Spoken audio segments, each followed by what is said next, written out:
Right, so here is my Winton 105 Flail Mower.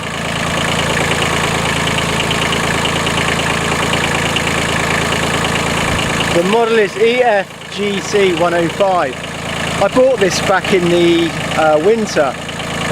Reason being, I thought that it would be better to buy it during the winter out of season, so then I can get possibly some sort of discount. I bought it off eBay, I think it was from Farm Tech, and sure enough got a bit of a discount, got it delivered, and all over winter it's done nothing. So I've already had it out. I've never used one before, so about 3 weeks ago was my first run on it. It's connected to a Kubota ZB1400, which is basically a Kubota B1400 four-wheel drive. I think it's about 20 horsepower tractor, compact tractor with about 18 horsepower at the PTO, so it's just borderline on the specs, I think, for powering this, but on the grass that I do here, my first go it was fine. Things that I've done, I've actually kind of made the roller, I've adjusted it, so this is lower, because it was doing a too fine, well, it was basically leaving about 1 millimetre of grass. So we've lowered that roller, so the whole unit's a bit higher. The only thing I didn't do is adjust the skids. I'm going to see how I get on with those skids, and if I do need to adjust them, I'll do it, but to be honest, this land is quite flat. It's not too bad. What else? I did put some bitumen paint on the inside of it. I thought it'd be good, like future proofing, rust proofing, but when I looked at it, most of it I think had come off, but you know, there you go. The main reason for buying this was because I wanted to store it in a shed or garage, and I didn't really want to leave it out, so I was torn between getting a topper and this. Now I'm quite happy with this, but the only thing I can see is in a few years time that the hammers may need sharpening, and from what I can see it's a bit of a ball ache, but we'll see. So yeah, let's get it going and you can see what it's capable of.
Right, so that is nearly it. I've got to get going on this. But that's what we've done so far. PTO is still engaged, it's on low register, but yeah, it's going really well. We're going to put the fingers in that for sure. You can see them go around there.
Better? Right, so as you can see, it's doing a pretty good job.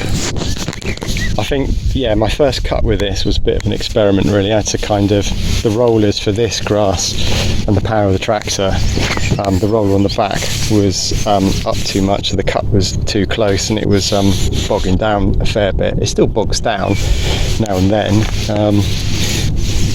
Observations. Check gearbox oil level. I had this in my garage. I leveled it up and I took the cover off the PTO cover here and I thought, well, let's just check the oil. Should do it, it's a brand new machine. And it took another 150 mil of oil before the level plug, it was seeping out of the level plug. So yeah, if you do get one, check that. The PTO shaft, obviously that's a universal one, so for a compact tractor you have to chop them up. I watched a few YouTube videos. You basically cut equal lengths and you make sure you've got about 7 to 8 inches of overlap on the pipe, on the metal, so that's all good. I needed a new top link. I set this up, just trying to look at it now, it does point down a bit actually. Some people say that with adjusting the top link will adjust the level because the mower is kind of tilting, you can get a closer cut by adjusting this. I think, to be honest, I think I'm going to leave it as it is at the moment, because I quite like that, how it's cutting. The skids are fine as they are. There's a bit of land over there that is a bit kind of up and down, and it hasn't skidded or bottomed out there at all, so that's cool. Can't think what else really. I wasn't sure if it is. I was a bit worried it wasn't going to work with this compact tractor not being powerful enough, but for this it's fine. If you're going through thick brambles and stuff like that, I don't know, maybe it would push it a bit, or really long grass. Anyway, I've got to get on cutting this. I've got to cut this and then go back down there, all the way down, all the way around all these trees, and some like rides that we've created for the woodland. Right, so I hope you like this video. I kind of put it up because when I was looking on YouTube there wasn't any videos I could find on the Wintons, or the ones I found were kind of like background music and stuff. I don't really want that. I just want to hear the machinery noise and hear from someone who's experienced using one of these machines. So yeah, if you've got any questions, give me a shout, but I'll update the video if anything happens with the machine, good or bad. But yeah, at the moment it's connected to Zebedee. Right, we've got the beast in now. So there is falling over. There is a bit of maintenance that you should do on these. I kind of, when it's all powered off, I clear the grass that's under there and on this bar here. I also these bearing cases for the ends of the roller, I kind of get all the grass out. You can see it's got some grease on it, so yeah, you want to get all of that out if you can. I kind of park this on a couple of pieces of wood that run under, so it just sits down, so it's off the floor and you can roll the roller. So yeah, there's the other end, that's not too bad. What else do I do? I kind of do some greasing as well. Either end obviously, you've got the roller bearing grease points. It's got like dirt in, I need to clean that out. And you've also got on the flail here, get there, it's in there, there's a grease point, and obviously the corresponding grease points the other end. One thing to note, obviously that one's obvious, but for the flail, it's the flail head, yeah, you have to just pull this off and there's a grease point in there. The only other grease points that I'm aware of are on the PTO shaft, on the joints, new joints. There's one there and there's one in there.